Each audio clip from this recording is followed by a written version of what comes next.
தேவனுடைய சமூகத்தில் சொல்லலாமா? அல்லேலூயா அல்லேலூயா அல்லேலூயா அல்லேலூயா சொல்லலாமா? அல்லேலூயா. கர்த்தரும் இரட்சகருமாகிய இயேசு கிறிஸ்துவின் ஈடு இணையற்ற இந்த நாமத்தில் உங்கள் யாவருக்கும் என் அன்பின் வாழ்த்துக்களை வல்லமை நாளையத்தின் சார்பாக அறிவிக்கிறேன். கர்த்தர் உங்கள் யாவரையும் தாராளமாக ஆசீர்வதிப்பாராக. கடந்து வந்திருக்கிற ஒவ்வொரு தேவ பிள்ளைகளை நினைத்து நான் ஆண்டவரை ஸ்தோத்திரிக்கிறேன். கர்த்தர் உங்களை மேலும் மேலும் ஆசீர்வதித்து கனப்படுத்துவாராக. அல்லேலூயா சொல்லலாமா?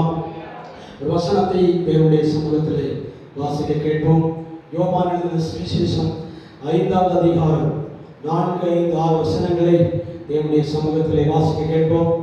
யாவரும் ஆண்டவருடைய சமூகத்தில் வேதாகமத்தை திறந்து யோவான் எழுதின சுவிசேஷம் 5ஆம் அதிகாரம் 4, 5, 6 வசனங்களை வாசிக்க. ஏனெனில் சில சமயங்களில் தேவதூதன் ஒருவன் அந்த குளத்தில் இறங்கி தண்ணீரை கலக்குவார். தண்ணீர் கலங்கின பின்பு யார் முந்தி அதில் இறங்குவார்களோ அவன் எப்பேற்பட்ட வியாதியஸ்தனாய் இருந்தாலும் சுத்தமாவார். 38 வருஷம் வியாதி கொண்டிருந்த ஒரு மனுஷன் அங்கே இருந்தான். படுத்திருந்த அவனை இயேசு கண்டு அன்று வெகு காலமாய் வியாதியஸ்தன் என்று அறிந்து அவனை நோக்கி சொஸ்தமாக வேண்டும் என்று விரும்புகிறாயா என்று கேட்டார். சொஸ்தமாக வேண்டும் என்று விரும்புகிறாயா என்று கேட்டார். 38 வருடமாய் வியாதி கொண்டிருந்த ஒரு மனிதன் அங்கு இருந்தான். படுத்திருந்த அவனை இயேசு கண்டு அவனை வெகு காலமாய் வியாதியஸ்தன் என்று அறிந்து அவனை நோக்கி சொஸ்தமாக வேண்டும் என்று விரும்புகிறாயா என்று கேட்டார். எல்லா கண்களும் அடைப்போமா? பரலோக தேவன் நம்மோடு பேசும்படியாக நம் யாவரும் ஆண்டவருடைய சமூகத்திலே கண்களை அடைத்து எஜமானனே எங்களோடு பேசுவீராக. வார்த்தைகள் நடுவில் வெளிப்படத்தக்கதாக. ஆமென். ஹalleluya ஹalleluya ஹalleluya ஹalleluya. தேவனே கர்த்தர் நம்மை பாதுகாக்கத்தக்கதாக வசனத்தின் நடுவில் நின்று கர்த்தர் நம்மோடு பேசத்தக்கதாக. அவன் தனி மனிதனாகி மோசேயின் நடுவில் கர்த்தர் உலாவி அவனோடு பேசின யாவையும் பார்வோனுக்கு முன்பதாக வெளிப்படுத்தத்தக்கதாக. அவன் அக்கினி நடுவில் உலாவின தேவன் இன்றைக்கு நம் நடுவில் வெளிப்பட்டு நாம் பயணிக்கிற ஒவ்வொரு பயணத்தின் வாழ்க்கை நடுவில் பல பார்வோனை சந்திக்க போகிறோம். பல எமோனியர்களை சந்திக்க போகிறோம். பல ஏத்தியர்களை சந்திக்க போகிறோம். அதன் நடுவிலே கர்த்தர் இந்த வார்த்தைகளை அனுப்பி என்னை சுகமாக்கத்தக்கதாக, விடுவிக்கத்தக்கதாக, ஆசீர்வாதங்களை தரும்படியாக நாம் யாவரும் கண்களை மூடி ஆண்டவருடைய சமூகத்தில் ஜெபிக்க தொடங்குவோம். ஹalleluya ஹalleluya. நல்லவரே உம்மை ஸ்தோத்திரிக்கிறோம். மகிமையானவரே உம்மை ஸ்தோத்திரிக்கிறோம். யாவரும் துதிப்போம். ஹalleluya. கர்த்தர் நம்மோடு பேசுவாராக. அவருடைய வார்த்தை பேசத்தக்க வார்த்தைகளை அடக்குகிறவன் யார் எழுதப்பட்டிருக்கிறார். ஓ கர்த்தர் பேசத்தக்க வார்த்தையை அவன் மூடி மறைப்பவன் யார் எழுதப்பட்டிருக்கிறார். இங்கு கர்த்தர் நம்மோடு பேசத்தக்கதாக அவருடைய செவிகள் நமக்கு நேராக திறந்திருக்கட்டும். ஓ ஹalleluya. நல்லவரே நீ துதிக்கிறோம், உம்மை ஸ்தோத்திரிக்கிறோம், உம்மை நாங்கள் ஆராதிக்கிறோம் தகப்பனே. ஆமென். நல்லவர் நல்லவர் நல்லவர் நல்லவர் நல்லவர். கர்த்தர் கொடுத்த வாக்குறுதியை நிறைவேற்ற வல்லவர் என்று. கர்த்தர் கொடுத்த வாக்குறுதியை நிறைவேற்ற வல்லவர் என்று அதை தயங்காமல் நம்பினதா ஆபிரகாம் தகப்பனானா. அதை தயங்காமல் நம்பினதா ஆபிரகாம் தகப்பனானா. அறிக்கை செய்வோம், ஜெயமெடுப்போம், வாக்குறுதி பிடித்துக் கொண்டே. அறிக்கை செய்வோம், ஜெயமெடுப்போம், வாக்குறுதி பிடித்துக் கொண்டே. முன்னோர்கள் மீது நம்பிக்கை வைத்தார்கள். நம்பியதா விடுவித்தே. முன்னோர்கள் மீது நம்பிக்கை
செய்வோம், ஜெயமெடுப்போம்.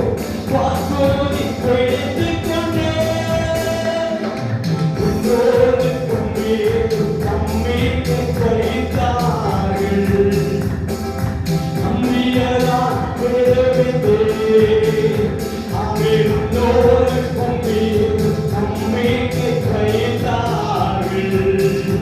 அவன் நம்பியதால் விடுவித்தேன்.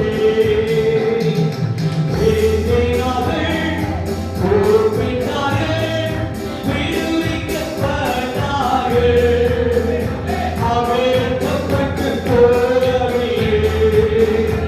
அவன் வேண்டினார்கள், கூப்பிட்டார்கள், விடுவிக்கப்பட்டார்கள். அவிழ்க்கப்பட்டு போகவில்லை. அவன் ஏமாற்றப்படவில்லை. அவன் வெட்கப்பட்டு போகவில்லை. அவன் ஏமாற்றப்படவில்லை. அவன் வெட்கப்பட்டு போகவில்லை. ஏமாற்றம் அடையவில்லை. ஹல்லேலூயா, ஹல்லேலூயா. சர்வவல்லவரே, துதிக்கிறோம், ஸ்தோத்திரிக்கிறோம், வாழ்த்துகிறோம், வணங்குகிறோம், போற்றுகிறோம். ராஜா, உம்முடைய நாமத்தை நாங்கள் உயர்த்துகிறோம் தகப்பனே. உம்முடைய நாமம் மகிமைப்படுவதாக. பரிசுத்த வல்லமையுள்ள கரத்தில் நாங்கள் ஒப்புக்கொடுக்கிறோம். ஆண்டவரே, நீர் பேசும், என்னை தாழ்த்துகிறோம். இயேசு கிறிஸ்துவின் நாமத்தில் கேட்கிறோம் நல்ல தகப்பனே. ஆமென். அல்லேலூயா, அல்லேலூயா. வசனத்தை ஒரு முறை கூட வாசித்து பார்க்கலாம். 4வது வசனம். ஏனெனில் சில சமயங்களிலே தேவதூதன் ஒருவன் அந்த குளத்தில் இறங்கி தண்ணீரை கலக்குவார். தண்ணீர் கலங்கின பின்பு யார் முந்தி அதில் இறங்குவானோ அவன் எப்பேற்பட்ட வியாதியா இருந்தாலும் சுத்தமாவான். அல்லேலூயா, அல்லேலூயா சொல்லலாமா? அவன் குளம் கலக்கப்படுகிறது. அந்த குளத்தில் யார் முந்தி இறங்குகிறார்களோ அவர்கள் எப்பேற்பட்ட வியாதியாஸ்தரா இருந்தாலும் அவர்கள் என்ன செய்கிறார்கள்? ஸ்வஸ்தமாகிறார்கள். அல்லேலூயா. யோவான் சுவிசேஷம் 5ஆம் அதிகாரத்திலே இந்த சம்பவத்தை அழகாக நாம் வாசித்து கேட்டோம். 1ஆம் வசனத்திலிருந்து வாசிக்கும் போது, இவைகளுக்கு பின்பு யூதருடைய பண்டிகை ஒன்று வந்தது. அப்பொழுது இயேசு எருசலேமுக்கு போனார். எபிரேய பாஷையிலே பெதஸ்தா எனப்பட்ட ஒரு குளம் எருசலேமின் ஆட்டு வாசல் அருகே இருந்தது. அல்லேலூயா சொல்லலாமா? எருசலேம் தேவாலயத்தின் சமீபத்தில் ஒரு குளத்தை அவர்கள் அறிமுகப்படுத்துகிறார். அந்த குளம் பெதஸ்தா என்னும் குளம். இல்லையா சொல்லலாமா?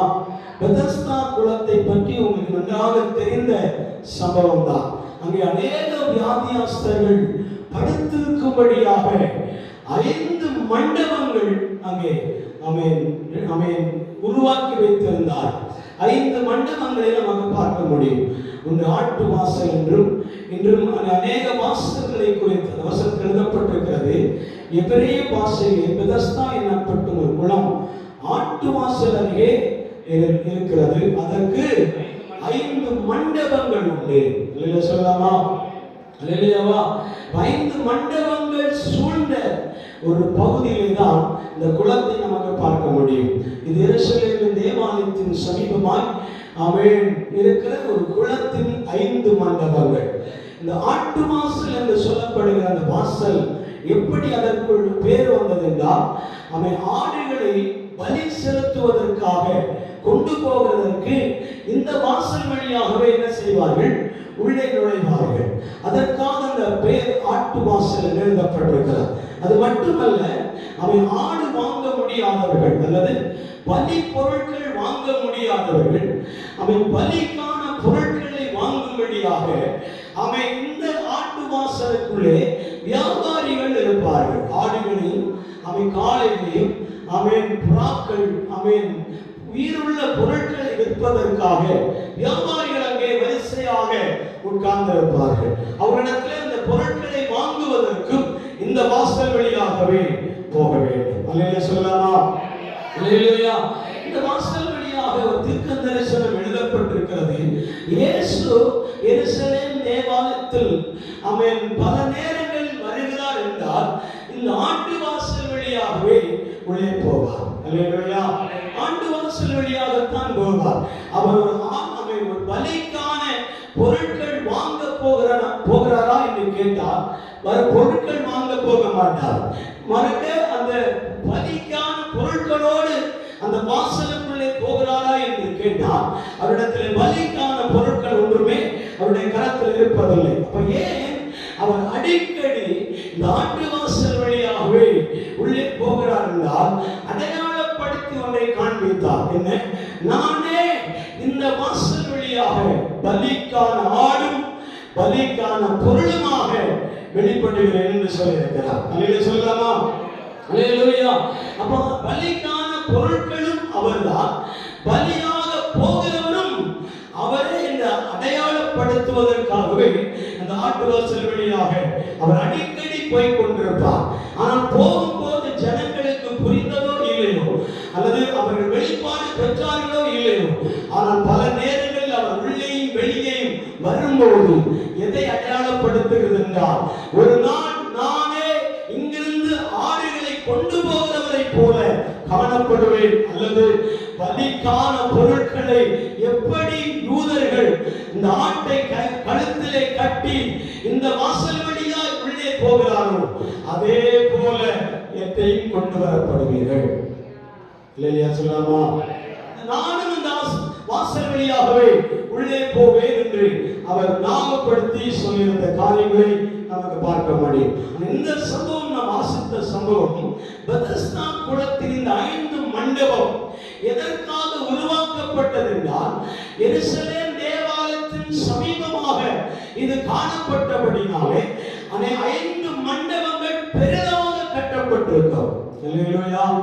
மண்டபம் என்றால் உங்களுக்கு தெரியும், இங்க இருக்கிற கொங்கு மகால் அல்ல, சொல்லலாமா, அஸ்வினி மகால் மாதிரி அல்ல. மண்டபம் என்று சொல்லுவது, நீங்கள் இந்து கோயில்களுக்கு போனீர்கள் என்றால் முன்னாடி ஒரு போர்ட்டிகோ மாதிரி நீளமா கட்டியிருப்பாங்க. சொல்லலாமா?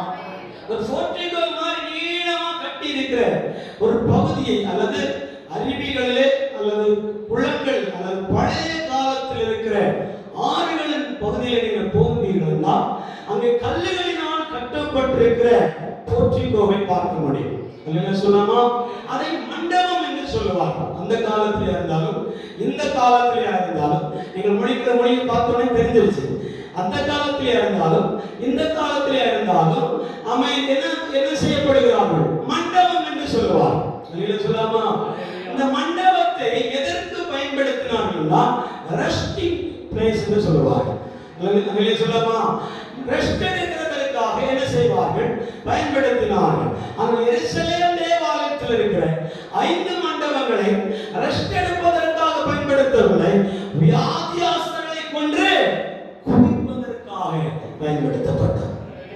இருக்கிறவர்களை கிறிஸ்துவுக்கு அல்லேலூயா. வியாதியாஸ்தர்களை கொண்டு பெருக்கும்படியாக எழுதப்பட்டிருக்கிறது. ஆமென். குருடர்கள்,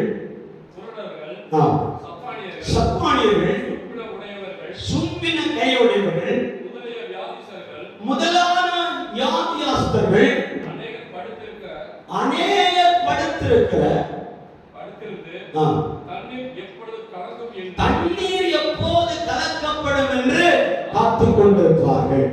சொல்லலாமா? இந்த 5 மண்டபங்களிலும் டூரிஸ்டாக அல்ல, வியாதியாஸ்தர்கள். சொல்லலாமா? எப்பேற்பட்ட வியாதியாஸ்தர்கள் என்றால் குருடர்கள், செவிடர்கள், முடந்தவர்கள், கை சுமினவர்கள், குஷ்டரோகிகள், பல வியாதியாஸ்தர்கள். பல வியாதியாஸ்தர்கள் என்று சொன்னாவே உங்கள் ஞாபகத்தில் எந்த வியாதிகள் நம் சிந்தனையில் வருகிறதோ அப்பேற்பட்ட வியாதியாஸ்தர்களும் இந்த மண்டபத்திலே காத்துக் கொண்டிருப்பார்கள். அல்லேலூயா. எதற்கு காத்துக் கொண்டிருக்கிறார்கள் என்றால், அங்கே அப்பப்போது சில வேளைகளில் சில வேளைகளிலே தேவ தூதன் வந்து அந்த குளத்தை என்ன செய்வார்? கலக்குவார். சொல்லலாமா? தேவ தூதன் வந்தாலே வருகிறார், சும்மா வர மாட்டார், கலக்குவதற்காக வருவார். சொல்லலாமா? தூதன் என்ற வார்த்தையுடைய அர்த்தம் தூதுவர் அப்படின்னா அவன் அம்பாசிடர் என்ற அர்த்தம். நான் ஏற்கனவே சொல்லி இருக்கிறேன். தூதன் என்ற வார்த்தையுடைய அர்த்தம் ஸ்தானாதிபதி. அப்படின்னா தேவனிடத்திலிருந்து பெற்றுக்கொள்ளுகிற காரியத்தை தேவ ஜனங்களிடத்திலே ஒப்படைக்கிறவனுடைய பேர் அம்பாசிடர், தூதன் என்று எழுதப்பட்டிருக்கிறது. இல்லையா சொல்லாமா? அப்படியானால் நான் மாத்திரம் தூதன் என்று சொல்ல வரவில்லை. இங்கே வசனத்தை பேசுகிறவர்கள் யாரோ அவர்கள் எல்லாரும் ஒரு விதத்தில் தூதர்கள். இல்லையா சொல்லாமா? வசனத்தை உங்கள் பகுதியில் இருக்கிறவர்களுக்கு, உங்கள் பக்கத்தில் இருக்கிறவர்களுக்கு, உங்கள் கிராமங்களுக்கு, உங்கள் தேசத்தில், உங்கள் பட்டணங்களில் நீங்கள் அறிவிக்க போகிறீர்கள் என்றால் கர்த்தரே சந்தோஷப்படுவார். எதற்கு சந்தோஷப்படுகிறார்? இவன் என்னுடைய தூதனாக இருக்கிறான், இவன் வாயிலே நான் இருப்பேன். இல்லையா சொல்லாமா? இவனுடைய வாயிலே நான் இருந்து இவன் பேச வேண்டிய வார்த்தையை நான் பேசும்படியாக ஆண்டவர் என்ன செய்வார்? அந்த மனிதனோடு கூட போவார். இல்லையா சொல்லாமா? யாராவது ஊழியக்காரா இருந்தாலும் விசுவாசிகளா இருந்தாலும் அவன் சுவிசேஷம் அறிவிக்க போகிறதற்கு முன்பாகவே பைபிளை கையில பிடித்துக் கொண்டு ஸ்தோத்திரம் பண்ணி ஜெபிப்பார்கள். எதற்கு ஜெபிக்கிறார்கள்? வழியிலே சர்ப்பத்தை பார்க்கும்படி அல்ல. ஆண்டவரே, இந்த நபரை சந்திக்க போகிறேன், என் வாயின் வார்த்தையிலே உம்முடைய வார்த்தையை சொல்லுங்களேன், வார்த்தையை வைரும் என்று சொல்லி ஜெபிப்போம். சொல்லாமா? ஜெபித்து விட்டு போகும்போது அங்கே தேவன் கிரியை செய்கிறார் என்றால், அங்கே தேவன் அற்புதங்களை செய்கிறார் என்றால் அது கர்த்தருடைய செயல்பாடுகள் இருக்கிறது என்று அர்த்தம். இருக்கிறீங்களா? சொல்லாமா? ஆனா இங்கே நாம் அப்படி அல்ல. ஒரு தூதனை பார்க்கிறோம், அவன் நன்றாயிருக்கிற குளத்தை கலக்குவான். இல்லையா சொல்லாமா? நன்றாக இருக்கும், தெளிந்த நீராய் காணப்படுகிறேன் பெதஸ்தா குளம். இல்லையா சொல்லாமா? இந்த பெதஸ்தா குளத்தை கலக்க வேண்டிய அவசியமே இல்லை. ஆனால் தேவ தூதன் அந்த குளத்தை கலக்குகிறார். இல்லையா சொல்லாமா? இல்லையா சொல்லாமா? சில கலக்கம் இருக்குமானால் நீங்கள் புரிந்து கொள்ள வேண்டும், அந்த கலக்கத்தின் நடுவிலே என் வியாதி சுகமாகும். அல்லேலூயா! இந்த கலக்கத்தின் நடுவிலே என்னுடைய வியாதி சுஸ்தமாகும். என் பட்ட புண்கள், நாள் பட்டிருக்கிற புண்கள் ஆறும் என்று எழுதப்பட்டிருக்கிறார். அல்லேலூயா சொல்லாமா? வெகு நாட்கள் காயமடைந்திருக்கிற, வெகு நாட்கள் வியாதிப்பட்டிருக்கிற, படுக்கையில் இருக்கிற, வெகு காலமாக வியாதியோடு இருக்கிற உங்கள் ஆத்மாவிலே ஒரு சுகத்தை கொடுப்பதற்காக தேவ தூதனை அனுப்பி உங்களை ஒரு கலக்குவார் என்றால் அந்த இடத்திலே கர்த்தருடைய வார்த்தை வெளிப்படுகிறது. அல்லேலூயா சொல்லாமா? அல்லேலூயா சொல்லாமா? அல்லேலூயா சொல்லாமா? ஈஸியாக கர்த்தருடைய சமூகத்திலே நன்மை பெற்றிட முடியாது. அல்லேலூயா சொல்லாமா? ஈஸியாக, வெரி ஈஸியாக தேவ சமூகத்திலே நன்மையை பெற்றிட முடியாது. அல்லேலூயா சொல்லாமா? நம் வாழ்க்கையின் கலக்கத்தை நாம் சந்திக்க வேண்டும், போராட்டத்தை சந்திக்க வேண்டும், எதிர்ப்புகளை சந்திக்க வேண்டும், அவர்களின் விமர்சனங்களை சந்திக்க வேண்டும். அல்லேலூயா சொல்லாமா? அல்லேலூயா சொல்லாமா? பாடுகளை சந்திக்க வேண்டும், முகங்களை சுமக்க வேண்டும். அல்லேலூயா சொல்லாமா? உபத்திரவங்களை தாங்கிக் கொள்ள மனதை தயார்படுத்திக் கொள்ள வேண்டும். அல்லேலூயா சொல்லாமா?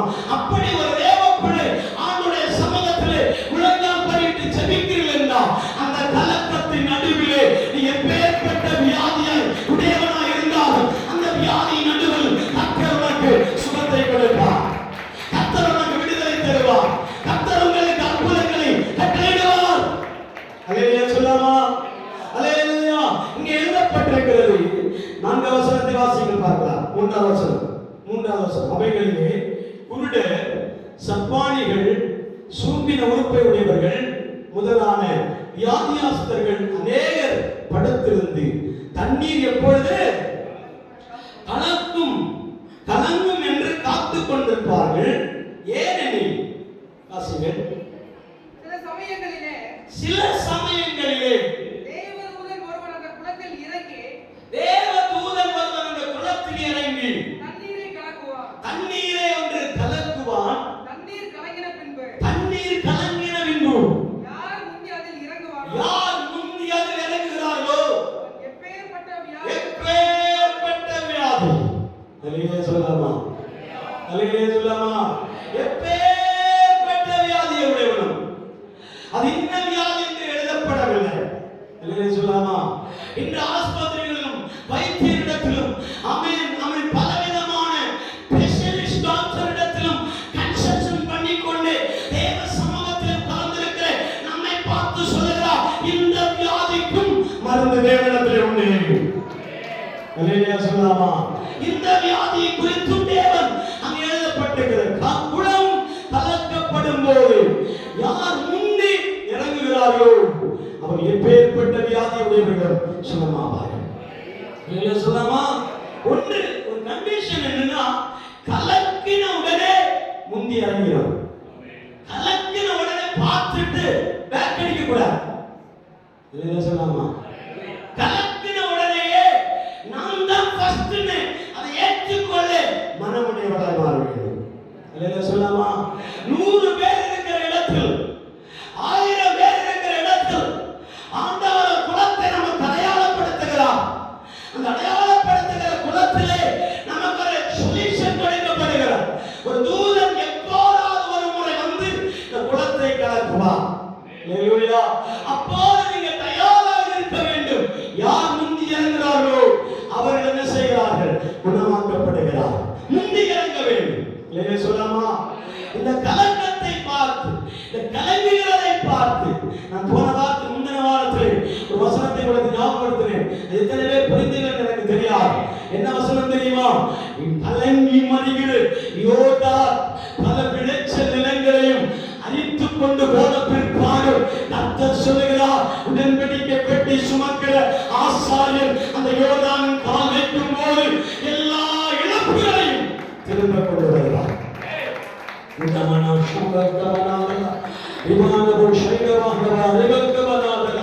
அவர் ஜெபிக்கிறவர்களை ஊழியக்காரர் என்று சொல்லுகிறார். ஜெபிக்கிறவர்களை தேவ தூதன் என்று சொல்லுகிறார். வேதாகமத்தை யார் சுமக்கிறார்களோ அவர்கள் லேவி கோத்திரத்தார் என்று எழுதப்பட்டிருக்கிறது. அல்லேலூயா சொல்லாமா. நீங்கள் நானும் வேதாகமத்தை சுமக்கிறோம் என்றால் நீங்கள் நானும் லேவி கோத்திரத்தார். அல்லேலூயா சொல்லாமா. இந்த மனிதர்கள் வேதாகமத்தையே சுமக்க மாட்டாங்க அப்படின்னு சொல்லுவீங்களானா கர்த்தர் அவர்களுக்கு பாக்கியம் கொடுக்கவில்லை. அல்லேலூயா சொல்லாமா. வேதத்தை சுமக்கும் பாக்கியம் அது தேவ பாக்கியம் உள்ளவர்களுக்கு மட்டும்தான் ஆண்டவர் கொடுப்பார். அல்லேலூயா சொல்லாமா. நீங்க சுமந்திருக்கிறீங்கன்னா இந்த சுமந்ததை போலவே சுமந்து கொண்டே நீங்கள் பயணத்தை தொடங்குங்கள். உங்கள் முன்னாடி இருக்கிற யோதா கரை புரண்டு வந்தார். நீங்கள் பார்த்திருப்பீர்கள் நினைக்கிறேன். டிவிகளில் அவன் பல வீடியோக்களை நீங்கள் பார்த்தீங்கன்னா உங்களுக்கு தெரியும். துபாய் எப்படி அழிவு போய் கொண்டிருக்கிறது, தண்ணீர் பெருக்கினாலே எப்படி அழிந்து கொண்டிருக்கிறது என்பதெல்லாம் உங்களுக்கு டிவிகளில் பார்த்திருப்பீர்கள். சொல்லாமா. டேம் திறக்கப்படும் போதெல்லாம் எப்படி தண்ணீர் மடால் வருகிறது என்பதை உங்களுக்கு நன்றாக தெரியும். வந்தால் அது தேவையான அளவோடு வந்தால் பரவாயில்லை. இருக்கிறீங்களா? அல்லேலூயா. தேவையான அளவோடு வந்தால் பரவாயில்லை. அது அதனுடைய பேர் நீர்ப்பாசனம் என்று சொல்வார்கள். அதனுடைய பேர் நீர்ப்பாசனம். ஆனா அதற்கு மிஞ்சி பெருக்கெடுத்து வருகிறதுனா பேரழிவு, பேரிடர் அப்படின்னு சொல்வார்கள். என்ன சொல்லாமா? ரெட் அலர்ட் அப்படிப்பாங்க. அந்த ரெட் அலர்ட் வருகிற நேரத்திலே நாம் புரிந்து கொள்ள வேண்டும், தாழ்வு பகுதியில் இருக்கிற எல்லா விவசாய பல பயிர்களும் விவசாயத்துக்குரிய காரியங்களும் அழிந்து போகும். அல்லேலூயா சொல்லாமா. எவ்வளோ வருஷம் பாடுபட்டு உழைத்து கஷ்டம் நிறைய வேர்வை சிந்தி அந்த விவசாயத்தை பத்திரப்படுத்தி கொண்டே இருப்போம். ஆனா பாடா போன யோதா தலைமுரண்டு ஓடி நம்முடைய பயிர் நிலங்களை எல்லாம் என்ன செய்யும்? அடித்துக் கொண்டு போகும். உங்களுக்கு எனக்காக பேசுகிறேன். அல்லேலூயா சொல்லாமா. பயிர் நிலங்கள்னா தூத்துக்குடியில் இருக்கிற 15,000 ஏக்கர் நெல் விளைச்சலுக்காக சொல்லவில்லை.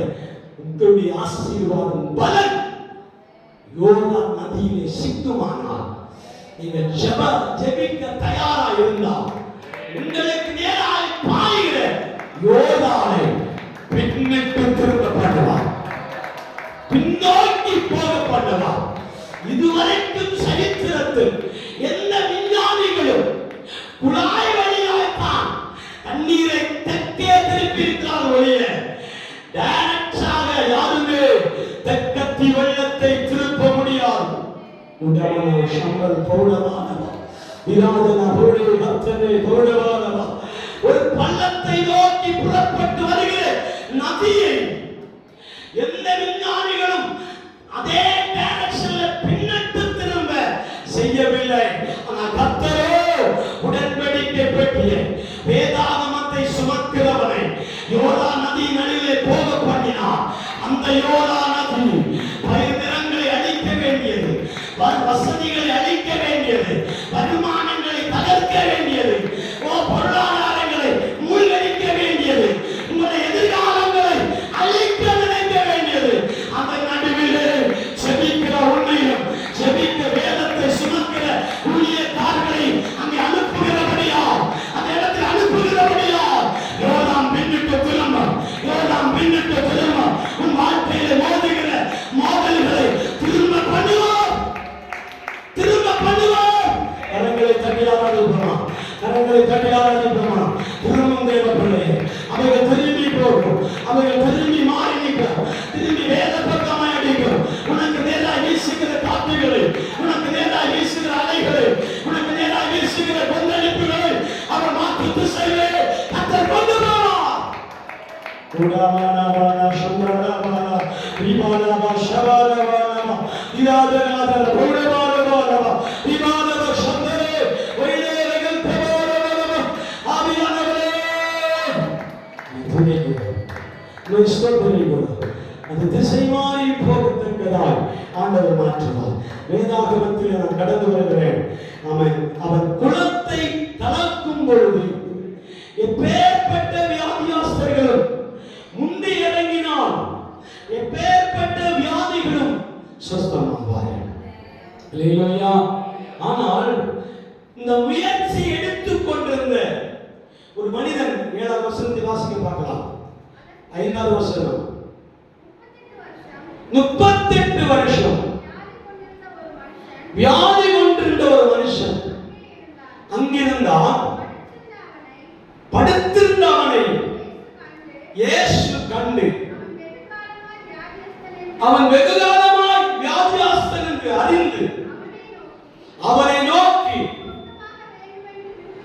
சொஸ்தமாக வேண்டும் என்று விரும்புகிறாயா என்று கேட்டார். அல்லேலூயா சொல்லலாமா? அல்லேலூயா சொல்லலாமா?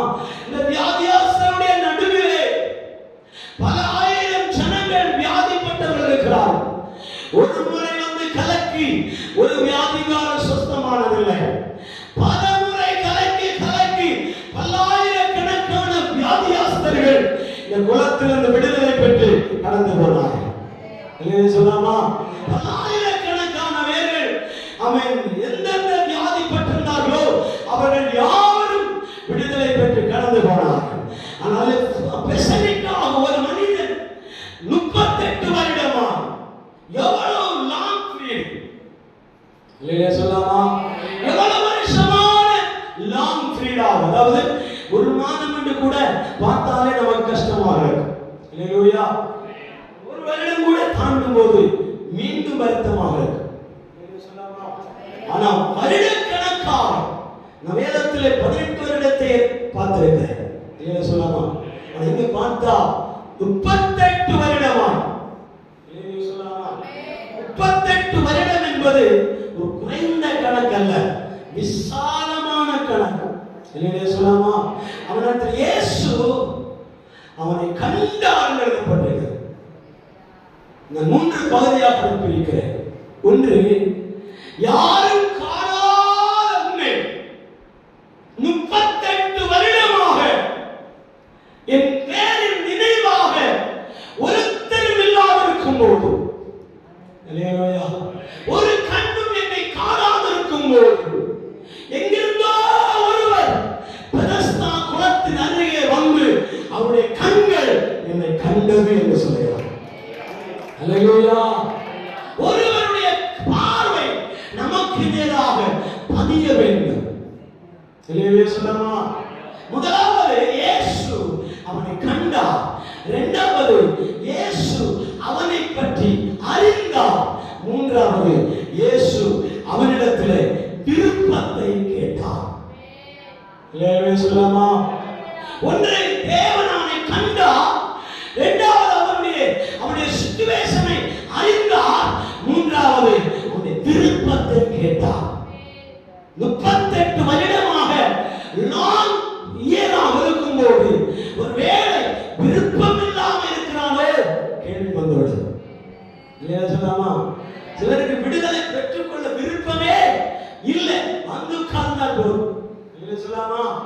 தேவன் கொடுப்பார் கொடுப்பார் கொடுப்பார் என்று காத்துட்டே இருக்கிறோம், ஆனா விருப்பம் நம்ம இல்லை. இல்லையா சொல்லாமா? இல்லையா சொல்லாமா? இயேசு யாரும் காணாத ஒருவனை, யாருக்கு உதவி செய்ய முடியாத ஒருவனை இயேசு கண்டார். அல்லேலூயா சொல்லலாமா? நீங்கள் தனிமையாய் வாசம் பண்ணும்போது, ஒருவருடைய கண்களும் உங்களை தென்படாது இருக்கும் போது இயேசு உங்களை கண்டால் போதும், நீங்கள் அற்புதங்களை பெறுவீர்கள். அல்லேலூயா சொல்லலாமா? கர்த்தருடைய பார்வையில் உங்கள் திசை மாற வேண்டும். இரண்டாவது, அவனை முழுமையாக அறிந்தார். அல்லேலூயா சொல்லலாமா? என்ன அறிந்தார்? குளம் கலக்குவது சரிதான், முந்தி இறங்க வேண்டும் என்பதும் சரிதான், யார் எனக்கு உதவி செய்வார்? அல்லேலூயா சொல்லலாமா? இந்த உதவியை கொஞ்சம் கை தூக்கி கொடுத்தவனை குளத்தில் இறக்கி விட்டால் போதும், அவருடைய லைஃபே மிகவும் சேஞ்ச் ஆகும். அல்லேலூயா சொல்லலாமா?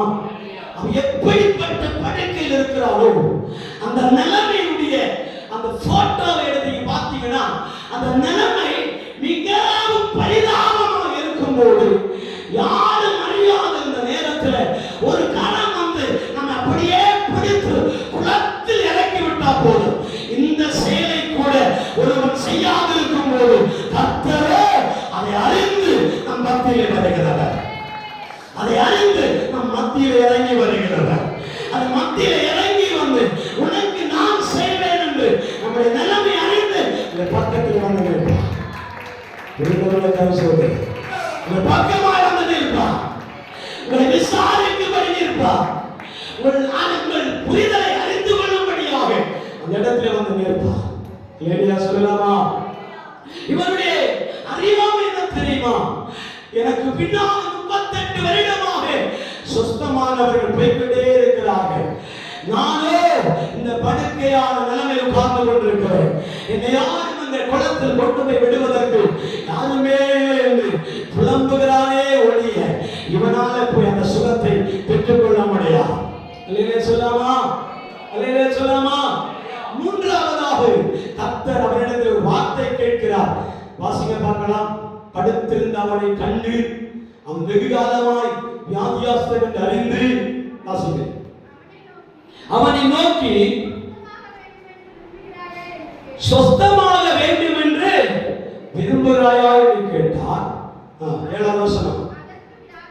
அதற்கு வியாதியாஸ்தன், ஆண்டவரே, தண்ணீர் கலக்கப்படும் போது என்னை குளத்தில் கொண்டு போய் விடுகிறதற்கு ஒருவரும் இல்லை, நான் போவதற்குள்ளே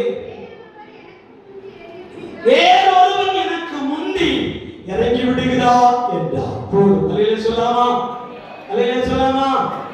ஒருவருடைய கிரிட்டிக்கலான ஸ்டேஜில் இருந்து அந்த உள்ளத்தில் இருக்கிற காரியம் வெளியே வர வேண்டுமானால் இயேசு முந்தி அவரிடத்தில் கேள்வி கேட்கிறார், உனக்கு விருப்பம் இருக்கிறதா?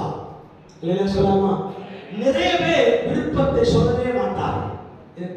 இருக்கிறீங்களா? விருப்பத்தை திடீர்னு யாரும் சொல்ல மாட்டார், அடக்கி அடக்கி வைத்திருப்பார்கள்.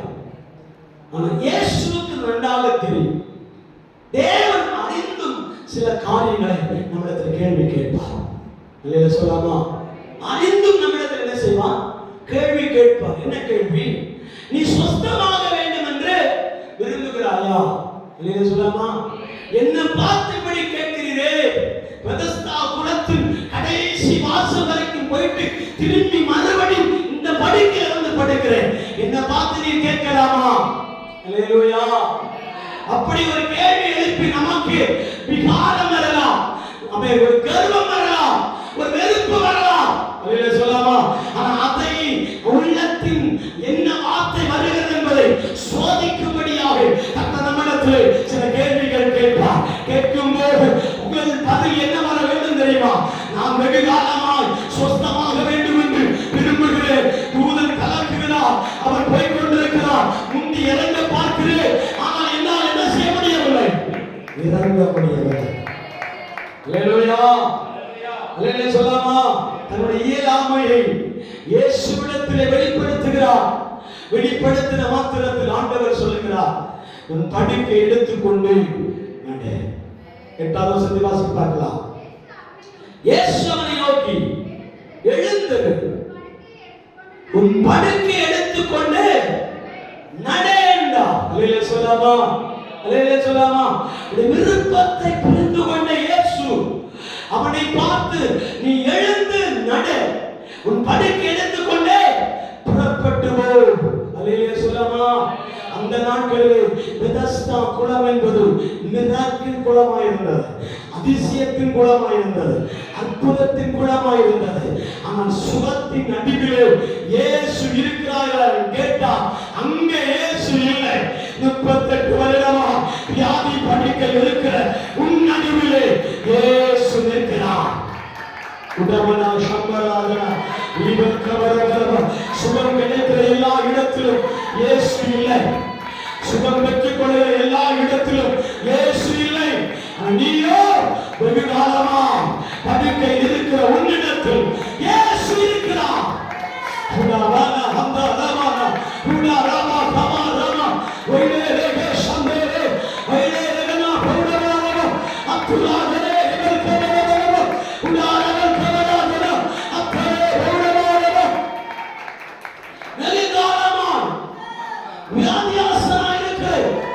உன்னை கண்டவர், உன் நிலைமை அறிந்தவர், உன்னை விசாரிக்கிறவர், உன்னிடத்தில் கேள்வி எழுப்புகிறார். சாதாரணமானவர் அல்ல. அகிலாண்டத்தை படைத்த தேவன் மனுஷ சாயலால் உன் பக்கத்தில் வந்தார் என்ன? உனக்கு ஒரு கேட்பு வேண்டாம். இயேசு இருக்கிறார், இயேசு இருக்கிறார், கர்த்தரும் பக்கத்தில் இருக்கிறார். அந்த வியாதியாஸ்தர்கள் எல்லாரும் சபைக்கு வரவில்லை, நீயோ சபைக்கு வருவாய். அல்லேலூயா சொல்லலாமா? அல்லேலூயா சொல்லலாமா? அல்லேலூயா சொல்லலாமா? அல்லேலூயா சொல்லலாமா? ஒரு வார்த்தை இப்படி ஞாபகத்தில் வருகிறது. பல ஆயிரக்கணக்கான ஜனம் வியாதியில் சுஸ்தமானார்கள். அப்படி ஒருவரும் கூட இயேசுவை பின்பற்றவில்லை. 38 வருடமா வியாதி படுக்கையில் இருக்கிற அவனை இயேசு சொந்தமாக்கினபடியா அவன் எழுந்து வீட்டுக்கு போகவில்லை.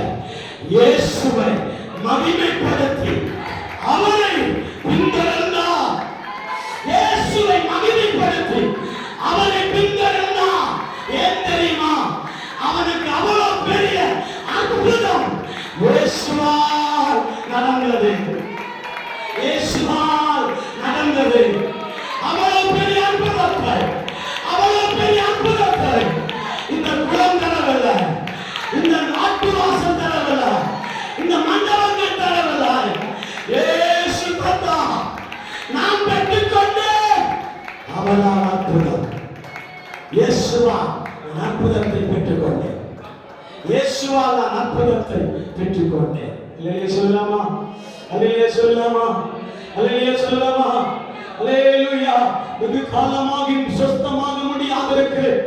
உங்களை விசாரிக்க ஒருவர் வராதிருக்கும் போது, ஒருவர் வராதிருக்கும் போது இயேசு பக்கத்தில் வந்தார். உன்னிடத்தில் கேட்கிற கேள்விகள் பதிலாக இருக்க வேண்டும். அல்லேலூயா சொல்லலாமா? அல்லேலூயா சொல்லலாமா? அல்லேலூயா சொல்லலாமா? ஒருவரும் இயேசுவை பின்பற்றவில்லை. இவனும் இயேசுவை பின்பற்றி கடந்து போனான். இன்னொரு வசனத்தை ஆண்டவருடைய சமூகத்தில் நீங்கள் தேடி வாசியுங்கள்.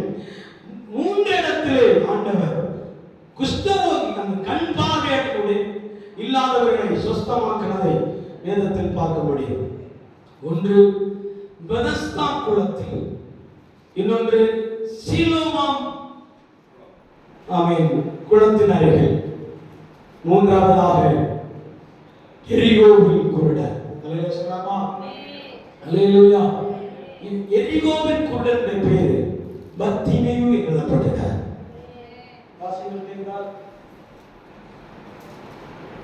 பர்த்திமேயு குருடன், தாவீதின் குமாரனே எனக்கு இரங்கும் என்று அவர் பின்னாக போய் கொண்டே இருந்தார்.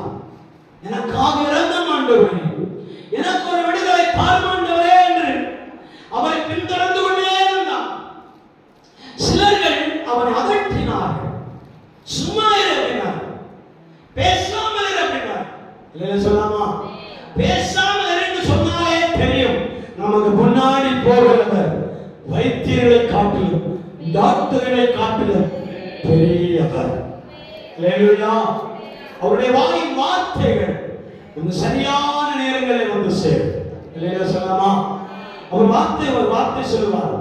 பர்த்திமேயை பார்த்து, நான் உனக்கு என்ன செய்ய வேண்டும்? அல்லேலூயா. நான் உனக்கு என்ன செய்ய வேண்டும் அப்படின்னு சொன்ன உடனே கேட்கிறவர்களுக்கு நன்றாக புரியும். ஆண்டவரே, நான் என்ன கேட்பேன் என்று நமக்கு தெரியாதா? என்னிடத்தில் மறுபடியும் கேட்கிறீரே அப்படின்னு சொல்லியிருக்கிறார். ஆனா அவர் சொல்லுகிறார், நான் பார்வை அடைய வேண்டும். சொல்லலாமா? நானோ பார்வை அடைய வேண்டும் அப்படின்னு சொன்ன உடனே ஆண்டவர் சொல்லுகிறார், அந்த கண்ணை தொட்டு பார்வை அடைந்தார். சொல்லலாமா? பார்வை அடைந்தார். இரண்டாவது சீலோவாம் அருகே அந்த இடத்தை பார்த்தீர்களானால் ஆண்டவர் உமிழ் நீரை சேற்றிலே பிசைந்து அவன் கண்ணிலே பூசி விடுவார். இருக்கிறீங்களா? கண்ணில் சேற்றை பிசைந்து அவருடைய வாயின் உமிழ் நீரினால் உலகத்தில் இருக்கிற எந்த திரவங்களையும் எடுக்காமல் தன் வாயிலிருந்தே திரவங்களை உருவாக்கி மண்ணை பிசைந்து கண்ணிலே பூசி விட்டார். சொல்லலாமா? இது எதற்கு அடையாளம் என்று கேட்பீர்கள். இந்த அடையாளம் ஆதாமை படைக்கும் போது சரியாகவே படைத்தார். தலை, கண், மூக்கு, வாய், செவி, தோல், கை, வயிறு, ஆமென், கால் இப்படி சொல்லி அப்படியே சரியான முறையை படைத்தார். அல்லேலூயா சொல்லலாமா? அல்லேலூயா. ரெண்டு குருடர்களுக்கு கண் இருக்கிறது, பார்வை இல்லை. அல்லேலூயா சொல்லலாமா? கண் இருந்தும் என்ன இல்லை? பார்வை இல்லை. அநேகருக்கு கண் இருக்கிறதை போல் இருக்கிறது, ஆனா என்ன இல்லை? பார்வை இல்லை. அதற்கு தேவன் சேற்றை உண்டு பண்ணி ஒரு சிருஷ்டிப்பின் முறையை செய்ய வேண்டிய அவசியம் இல்லை. அது தொட்டால் போதும் சுஸ்தமாவார். அல்லேலூயா சொல்லலாமா? ஆனா இந்த மனிதனுக்கோ சீலோவாம் குருடனுக்கோ பார்வை இல்லை, நல்ல கண்ணே இல்லை. அல்லேலூயா சொல்லலாமா? ரெண்டு கண்ணை பார்த்தீங்கன்னா ஓட்டையாக இருக்கும். அதுக்குள்ள என்ன இல்லை? கண்ணு இருக்கா? ஆண்டவரே வியர்ந்து பார்த்தார். வியர்ந்து பார்த்த தேவன் சொல்லுகிறார், என் சிருஷ்டிப்பு எந்த குறையும் இருக்கக்கூடாது. அல்லேலூயா சொல்லலாமா? உடனே ஆண்டவர் பலதாய் குறைபட்டிருக்கிறதை சரி செய்வதற்கு ஆதாமை எப்படி மண்ணை எடுத்து பிசைந்து அவன் அதுக்கு ஒரு வடிவம் கொடுத்தாரோ, அதே போல இந்த ரெண்டு கண்களும் அவன் குழியாக இருக்கிற இடத்துல சதையாய் வைத்து மண்ணை பிசைந்து சதையாய் ஒட்டி பார்வை கொடுத்தார். அல்லேலூயா சொல்லலாமா? அல்லேலூயா சொல்லலாமா? இருக்கிறீங்களா தேவ பிள்ளையே? அந்த நேரத்தில் உங்களுக்கு சொல்லுகிறேன், ஆமென், குறைபாடுகள் இருந்தாலும் அதையும் சிருஷ்டிப்பின் முறையிலே எப்படி ஆண்டவர் பிழை வைத்திருக்கிறாரோ அதை உணர்ந்து மறுபடியும் அந்த பிழையை சரி செய்வதற்கு எந்த மண்ணை பயன்படுத்தினாரோ அதே மண்ணை நமக்காக பயன்படுத்தி உருவாக்க வல்லவர். ஹalleluya, ஹalleluya. உருவாக்க அவர் வல்லமை உள்ளவர். வேதத்தில் எழுதப்பட்டிருக்கிறது, 18 வருடமாக கூனியானிய ஸ்திரீ 18 வருடமாகவே அவள் இப்படி என்ன இல்லை, கொஞ்சமும் நிமிர முடியாத கூனியான ஸ்திரீ. அல்லேலூயா சொல்லாமா? ஆவிக்குரிய தேவ பிள்ளைகளுக்கு இது எப்படி பொருந்தும் என்றால், உங்களுக்கு குனிந்து நின்றால் எழும்பவே முடியாது. அல்லேலூயா சொல்லாமா? அல்லேலூயா சொல்லாமா? ஏதோ ஒரு சூழல், ஏதோ ஒரு கட்டுகள், ஏதோ ஒரு சூழல் அந்த ஸ்திரீயை 18 வருடமாகவே கூனியாகவே வைத்திருந்தார். அல்லேலூயா சொல்லாமா? ஒருவேளை அவங்களுக்கு டிஸ்க் பெயினாக இருக்கலாம், ஒரு சூழல் இருக்கும் இல்லையா? ஒரு காரணம் இல்லாமல் யாரும் என்ன செய்ய மாட்டார்கள், வியாதியை சுமக்க மாட்டார்கள். அல்லேலூயா சொல்லாமா? அல்லேலூயா. காரணம் இல்லாமல் யாரும் என்ன செய்ய மாட்டாங்க, வியாதியை சுமக்க மாட்டார்கள். அது இந்த இடத்தில் எழுதப்பட்டிருக்கிறது, 18 வருடமாகவே கூனியான ஸ்திரீ. எடுத்த வாசி பார்க்கலாம். வசனம் தெரியுங்களா? 18 வருடமாய் கூனியான ஸ்திரீ இயேசு பெருங்கூட்டத்தின் நடுவில் போகும்போது வஸ்திரத்தின் ஓரத்தை தொட்டார். அவர் சொஸ்தமானாள். இயேசு திரும்பி பார்த்து, என்னை தொட்டது யார் என்று சொன்னார். வாசிகள் இல்லாவிட்டால் விட்டு. அல்லேலூயா சொல்லாமா? அல்லேலூயா. 18 வருடமா கூனியான் எந்த நிலைமையிலும் எழும்ப முடியாத இருக்கு. உங்கள் வாழ்க்கை, நம்முடைய வாழ்க்கை ஆண்டவர் நிமிர செய்வதற்கு வஸ்திரத்தின் ஓரத்தை தொட்டு சுகமடைந்தார். அல்லேலூயா சொல்லாமா? அல்லேலூயா சொல்லாமா?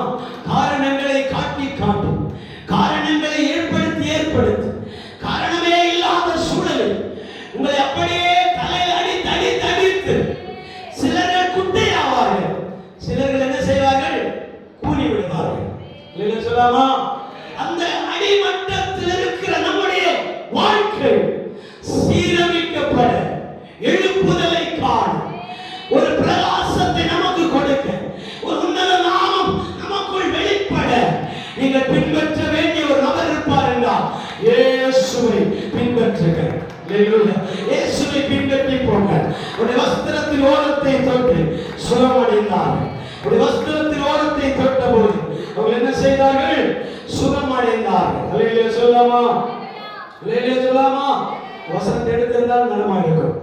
வசனத்தில் சில வார்த்தைகளை இருக்கிறார். அப்பொழுது 18 வருடமாய் பெரும்பாலுள்ள ஒரு ஸ்திரீ அவருடைய வஸ்திரத்தை ஆகிலும் தொட்டு சொஸ்தமாக வேண்டும் என்று அவள் பின்னாக போய் கொண்டிருந்தார். வஸ்திரத்தின் ஓரத்தை தொட்டால் இயேசு திரும்பி அவளை பார்த்து, விசுவாசம் உன்னை ரட்சித்தது என்றார். அல்லேலூயா சொல்லாமா? இந்த வசனம் எல்லாம் கூனியான ஸ்திரீ, மலையாளத்தில் இருக்கு நினைக்கிறேன், கூனியான ஸ்திரீ. அல்லேலூயா சொல்லாமா? அந்த கூனியான ஸ்திரீ கூட வேதத்தில் எழுதப்பட்டிருக்கிறார்.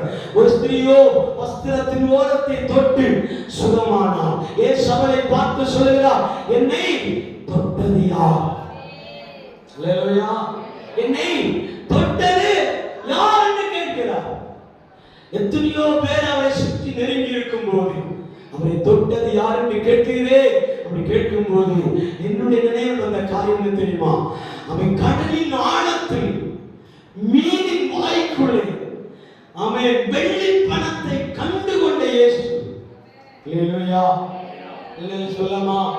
அத்தி மரத்தின் கீழே நாத்தான்மே உட்கார்ந்து பிலிப்பை பார்த்து கேட்கிறான், அந்த எஜமானனே, நாசரேத்தில் நான் வந்தால் எனக்கு விடுதலை கிடைக்குமா என்று கேட்கும்போது, நீ வந்து பார் என்று சொன்னான். அவன் இயேசுவிடத்தில் வந்தவனே இயேசு சொல்லுகிறார், உன்னை அத்தி மரத்தின் கீழ் இருக்கும் போதே கண்டேன் என்று சொல்லுகிறார். இல்லைன்னு சொல்லாமா? இப்படிப்பட்ட காரியங்களை இயேசு கண்டிருக்கும் போது என்னை தொட்டது யார் என்பதை அவர் காணாமல் இருப்பாரா? அல்லேலூயா சொல்லாமா? அப்படி அறிந்தவரும் உங்களை வெளியரங்கமான சாட்சியால் நிலைநிறுத்துவதற்கு தேவன் அந்த இடத்துல முன்னாடி கொண்டு வருவார். உங்களை முன்னாடி கொண்டு வருவார். இந்த இடத்துல வா என்று சொல்லுவார். உன் வியாதி குணமானது ஜனங்கள் அறிய வேண்டும் என்று சொல்லுவார். அல்லேலூயா. அல்லேலூயா சொல்லலாமா? அல்லேலூயா சொல்லலாமா? அல்லேலூயா சொல்லலாமா? ஒரு காரியத்தை கூட நான் சொல்லி முடிக்க விரும்புகிறேன். இஸ்ரவேல் ஜனங்கள் விஷ பாம்பினால் கடிபட்டு சாகிற நிலைமையில் இருக்கும்போது கர்த்தர் சொல்லுகிறார் மோசேயை பார்த்து, நீ வெண்கல சர்ப்பத்தை உருவாக்கி எங்கே வை? மேட்டிலே வை. அல்லேலூயா. இந்த சர்ப்பத்தை யார் பார்க்கிறார்களோ அவர்கள் எல்லாரும் என்ன செய்வார்கள்? சுகமாவார்கள். அல்லேலூயா. அல்லேலூயா சொல்லலாமா? சாத்தியமில்லாத ஒன்றுதான், சாத்தியமே இல்லை. விஷம் உள்ள போயிட்டே இருக்கிறார், உடம்பு முழுவதும் விஷம் ஏறிக்கொண்டிருக்கிறார், ஒரு நாள் செத்துட்டே இருக்கிறார்.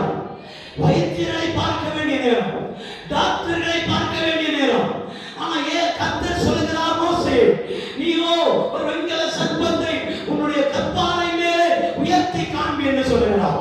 காண்பிக்கிறது மாத்திரமல்ல, விஷ பாம்பினால் கடிபட்ட யாவரும் அந்த சர்ப்பத்தை பார்த்தால் போதும். அல்லேலூயா சொல்லலாமா? உங்களுடைய மிராக்கிள் எந்த அளவுக்கு மாறுதல் உண்டாகும் என்பதை ஆண்டவரே டிசைட் பண்ணுவார். அல்லேலூயா சொல்லலாமா? உங்களுடைய அற்புதங்கள் எந்த அளவுக்கு மாறுதல் உண்டாக வேண்டும் என்பதை தேவன் பார்த்து சுகமாகும். வெண்கல சர்ப்பத்தை பார்த்து ஏராளமானவர்கள் என்ன செய்தார்கள்? விடுதலை பெற்றார்கள். அல்லேலூயா சொல்லலாமா? அல்லேலூயா. இன்னொரு சம்பவத்தை மட்டும் நான் சொல்லி முடிக்கிறேன். கர்த்தர் போன வாரத்தில் சொன்ன வார்த்தை, மோசே உன்னுடைய கையில் இருக்கிற கோலை கீழே போடு. அது என்ன செய்யும்? சர்ப்பமாய் மாறிடும். திரும்ப அதை பிடி. அது என்ன செய்தது? திரும்பவும் கோலாய் மாறிடும். இந்த கோலை எந்தெந்த இடங்களில் பயன்படுத்தினா தெரியுமா? எந்தெந்த இடங்களுக்கு பயன்படுத்தினார்? ஒரு விஷயத்தை மட்டும் சொல்லி ஜெபிக்க விரும்புகிறேன். ஒன்று, பார்வோன் ராஜா அந்த நதியின் பேர் என்னது? நைல் நதியில் குளிக்க வரும்போது மோசே அவனிடத்தில் ஒரு வார்த்தை சொல், என் ஜனத்தை ஆராதிக்கும்படி போக விடு. அல்லேலூயா. என் ஜனத்தை டிஸ்டர்ப் பண்ணாத. அவன் கர்த்தரை ஆராதிக்க வேண்டியவன். தேவனை முழு இதயத்தோடு, முழு மனதோடு, முழு ஆத்துமாவோடு தேவனை பிரியப்படுத்த வேண்டியவன். நீயோ அவனை தட்டி தட்டி அடக்கி வைக்கிறார். அல்லேலூயா. ஆராதிக்க கூடாதபடி அவனை நீ சிறைப்படுத்தி வைத்திருக்கிறார். அல்லேலூயா சொல்லாமா? எத்தனையோ சபைகளிலே பின்னாடி நின்று தட்டி நிறுத்துறவங்க இருக்கிறார்கள். ஆராதிக்க அபிஷேகம் இறங்கி வரும், அவர்களை தலையை ஓதட்டு அந்த ஆராதனை அப்படியே அடக்கி விடும். அல்லேலூயா சொல்லாமா? அடக்கி விடக்கூடாது.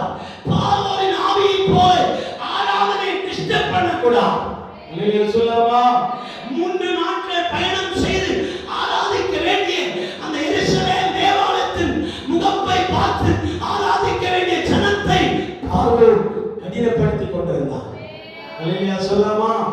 இதை என்ன செய்யணும் சொன்னா, இந்த கோலை நதியின் நதியிலே அடி என்று சொன்னார். அல்லேலூயா சொல்லாமா? நதியிலே ஓங்கி அடி என்று சொன்னார். அல்லேலூயா சொல்லாமா? ஒரு சரித்திரம் இப்படி சொல்லுகிறது தெரியுமா? நைல் நதியை உள்வாங்கிக் கொண்டிருந்த மகா மிருகம், ஒரு வசனம் எழுதப்பட்டிருக்கு, ஞாபகம் இல்லை. ஒரு மகா மிருகம் மோசேயை குழந்தையா இருக்கும்போது நைல் நதியிலே போட்டு அந்த ஒரு நாணல் பேட்டிலே வைத்து நதியிலே போடுவோம். அல்லேலூயா சொல்லாமா? இந்த நைல் நதி பார்வோன் குமாரத்தை குடிக்க வந்த இடத்தின் சற்று மாறி போயிருந்தால் ஒரு சர்ப்பம் போல ஒரு மகா கொடூரமான மிருகம் நைல் நதியுடைய கடைசி இடத்திலே நாணல் செடியின் ஓரத்தில் படுத்திருக்கலாம். அல்லேலூயா. தீர்க்கதரிசன வசனம் எழுதப்பட்டிருக்கிறது, ஞாபகம் இல்லை. நாணல் செடி அத்தி மரத்தின் இடைக்குள்ளே மறைந்திருக்கிற மிருகம் எழுதப்பட்டது. அல்லேலூயா சொல்லாமா? அல்லேலூயா சொல்லாமா? இந்த மோசே அந்த கோலை எடுத்து அடித்த உடனே இந்த நைல் நதி ரத்தமாய் மாறுது. என்ன தெரியுமா? அந்த மிருகம் அடிபட்டது. அல்லேலூயா சொல்லாமா? அந்த ஆவி அடிபட்ட உடனே அந்த மிருகத்தின் வாயிலிருந்து தெரித்து வந்த ரத்தம் நதியை சிவப்பாய் மாற்றினார். விபால பஷாதர் பகுதி முழுவதும் ரத்தமயமாய் மாறினார். இது நேச்சுரலாய் சம்பவித்த சம்பவம். அல்லேலூயா சொல்லாமா? மோசேயை விழுங்கக்கூடிய முதலையை போல பயங்கரமான ஒரு மிருகம் நைல் நதியுடைய ஓரத்தில் படுத்திருக்கும் போது மோசே பெரியவனாய் வந்து அந்த கோலை பயன்படுத்தி நதியில் அடித்த போது பார்வோனை ஆண்டு கொண்டிருந்த பூமாதேவியின் வல்லமை அடியோடு நொறுக்கப்பட்டார். புரிந்தவர்களுக்காக சொல்றேன். அடியோடு நொறுக்கப்பட்டார். அது சிவப்பு நிறமா ரத்த வெள்ளமாய் மாறி அந்த இடம் முழுவதும் ரத்த காடாய் மாறினார். அந்த இஸ்ரவேல் ஜனங்களை பார்வோன் விடுதலை ஆக்கினார். அல்லேலூயா சொல்லாமா? அல்லேலூயா சொல்லாமா? நீங்களும் நானும் ஒரு வேளை ஆராதிக்க கூடாதபடி பார்வோனின் வல்லமையினால் அவை அகப்பட்டிருப்போமானால் அவை கர்த்தர் உங்கள் கரங்களை கொண்டு ஒரு கோலை பயன்படுத்தியிருப்பா.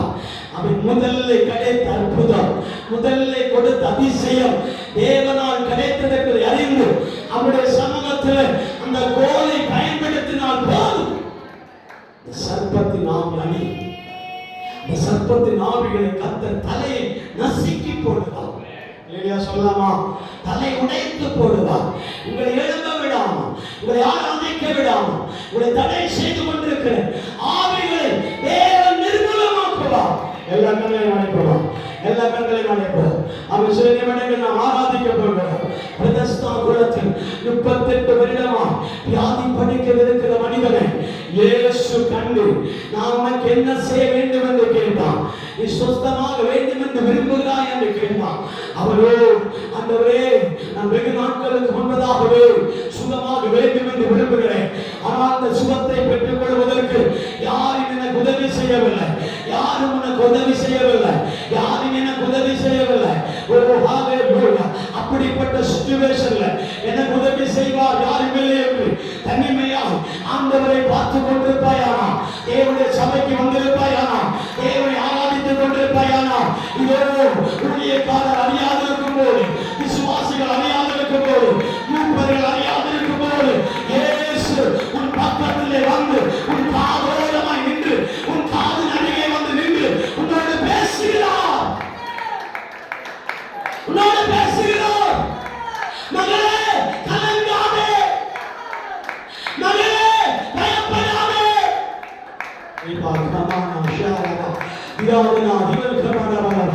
முன்னூத்தி 65 முறை வேதத்தில் எழுதப்பட்டிருக்கிறது. பயப்படாதே, கலங்காதே, நானும் தேவன், நான் உன்னை பலப்படுத்தி உனக்கு சகாயம் பண்ணுவேன். என் நீதி வலது கரத்தினால் உன்னை தாங்குவேன், உன்னை தப்புவிப்பேன், உன்னை விடுவிப்பேன். நாள்பட்ட வியாதியிலிருந்து உன்னை சுகமாக்குவேன். உன்னை குணமாக்குகிற தேவன், உன்னை குணமாக்குகிற தேவன். விடுதலை பெற்றுக் கொள்ள முடியாத சூழல் இருக்குமானா பார்வோனை ஆண்டு கொண்டிருக்கிற அந்த நம்முடைய துஷ்ட மிருகம் தலையில் அடிபட வேண்டும். உங்கள் துணியினால், உங்கள் ஸ்தோத்திரத்தினால், உங்கள் செபத்தினால்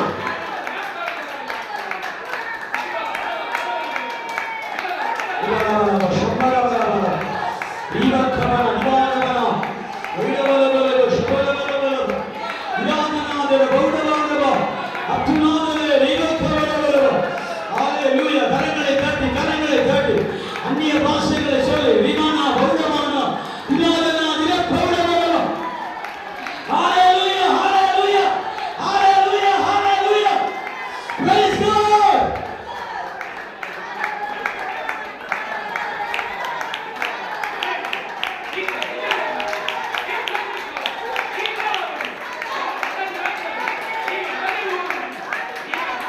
உங்கள் துதி ஒரு ஆயுதமாய் மாறட்டும், உங்கள் ஸ்தோத்திரம் ஒரு ஆயுதமாய் மாறட்டும், நீங்கள் சொல்லுகிற அல்லேலூயா ஒரு ஆயுதமாய் மாறட்டும். அது பார்வோனின் தலையை நசுக்குவதாக. நைல் நதியை, எகிப்தின் நதியை ஒரு தேவிதான் கண்ட்ரோல் பண்ணுகிறார் என்று சொல்லுவார்கள். அந்த தேவியின் தலை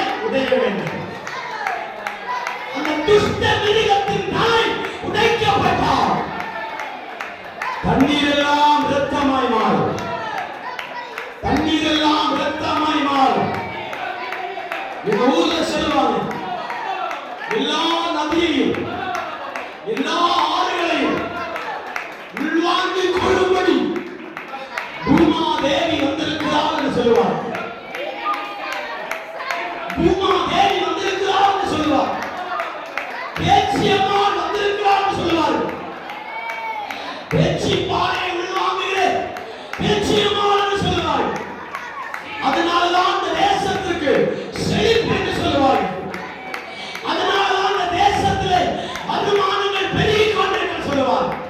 எகிப்தே, நீ என் ஜனத்தை ஆராதிக்க விடாமல் இருந்தால் நீ நம்பிக்கொண்டிருக்கிற தெய்வங்களின் தலை மோசேயின் கோலினால் தகர்க்கப்படும்.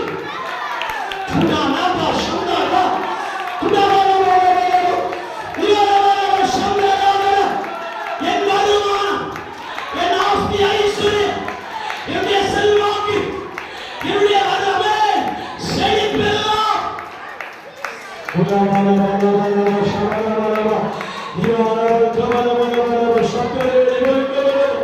எந்த தெய்வம் என்று சொல்லிக் கொண்டிருக்கிறாரோ அந்த தெய்வத்தின் தலையை நசுக்கும்படியா இயேசுவின் பக்கம் வந்திருக்கிறார்.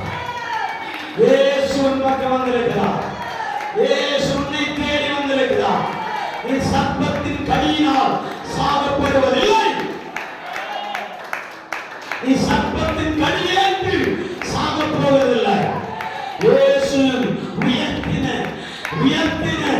எதையெல்லாம் உயர்த்தி காண்பித்தாரோ அவை நீ பார்த்தால் போதும். அன்று மோசே கரம் உயர்த்தப்பட்டிருந்தது. இஸ்ரவேல் ஜனங்கள் ஜெயத்தை பெற்றுக் கொண்டார். அன்று அவன் சர்ப்பம் உயர்த்தப்பட்டிருந்தது. வெண்கல சர்ப்பம் உயர்த்தப்பட்டிருந்தது. கடியேற்றவர்கள் விடுவிக்கப்பட்டார். அவன் இன்று இயேசு நமக்காக சிலுவையிலே உயர்த்தப்பட்டிருக்கிறார்.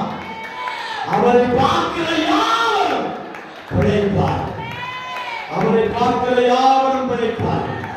அவரை பார்க்கிற யாவரும் பிழைப்பார். அவரை பார்த்துக் கொண்டே இருப்போம். இயேசுவை பார்த்துக் கொண்டே இருப்போம். அவரை துதித்துக் கொண்டே இருப்போம். அவரை துதிப்பதுதான் நமக்கு கிடைத்த ஆயுதம். வேற சொல்யூஷனே இல்லை. அவரை துதிப்பதுதான் நமக்கு கொடுத்த ஆயுதம். நீ துதிக்க துதிக்க சாத்தானின் சேனை கதிகலங்கு நடுங்க ஆரம்பிக்கும். உரைக்க ஆரம்பிக்கும். ஓட ஆரம்பிக்கும்.